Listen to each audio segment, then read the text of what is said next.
பன்னீர் இருந்தால் பன்னீர் கிரேவி, பன்னீர் ஃப்ரை மட்டும் செஞ்சு கொடுக்காம இந்த மாதிரி பன்னீர் புலாவ் இல்லைனா பன்னீர் பிரியாணி செஞ்சு கொடுங்க. அவ்வளோ விரும்பி சாப்பிடுவாங்க. உண்மையாலே நல்லா டேஸ்ட்டாகவும் இருக்கும், ஈஸியாகவும் இருக்கும். எப்படி செய்யலாம் அப்படின்னு பார்த்துடலாம். இன்றைக்கி குக்கரில் தான் செய்ய போகிறேன்.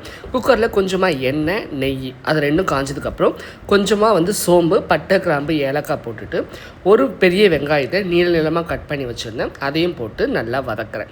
ஓகே, ஸோ இதுக்கு மெயினாக கோல்டன் ப்ரௌனில் வரணும் வெங்காயம். அதுக்குள்ளே நம்ம பன்னீரை ரெடி பண்ணிடலாம்.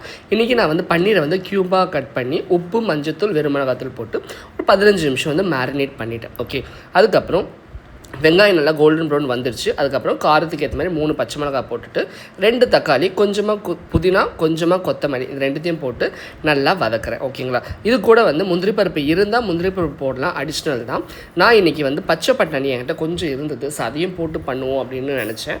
ஸோ போட்டு பண்ணேன். அதே மாதிரி டேஸ்ட்டும் நல்லா தான் வந்தது. ஸோ ட்ரை பண்ணி பாருங்கள், ஆப்ஷனல் தான் அதுவும்.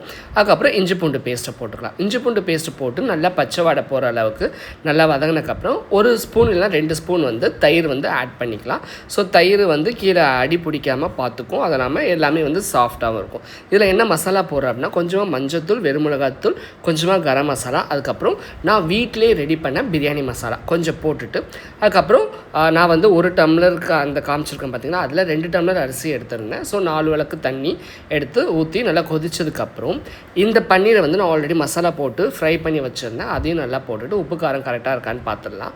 அதுக்கப்புறம் மீடியம் ஃப்ளேமில் ஒரு விசில் நல்லா வரட்டும். விசில் வந்தக்கப்புறம் அந்த வெயிட்டை எடுத்து விடாமல் அதுவே தானாக அடங்கினக்கப்புறம் பொறுமையாக எடுத்து கிண்டி பார்த்தீங்கன்னா, உண்மையாக சொல்கிறேன், அப்படியே உதிரியாக அந்த பன்னீர் அது தனியாக தெரியுது, ரைஸ் தனியாக தெரியுது. பன்னீர் அப்படியே போட்டுறாதீங்க, நல்லா இருக்காது. பன்னீர் அந்த மாதிரி மசாலா தடவி ஃப்ரை பண்ணி போட்டு கொடுத்தீங்கன்னா, சீரியஸாக சொல்கிறேன், இந்த பன்னீர் பிரியாணி அவ்வளோ டேஸ்ட்டாக இருக்கும். ஹெல்த்தியும் தான். ஸோ நான்வெஜ் பிரியருக்கு புரட்டாசி மாதம் இது ரொம்ப ஹெல்ப்ஃபுல்லாக இருக்கும்னு நினைக்கிறேன். மறக்காமல் ட்ரை பண்ணுங்கள்.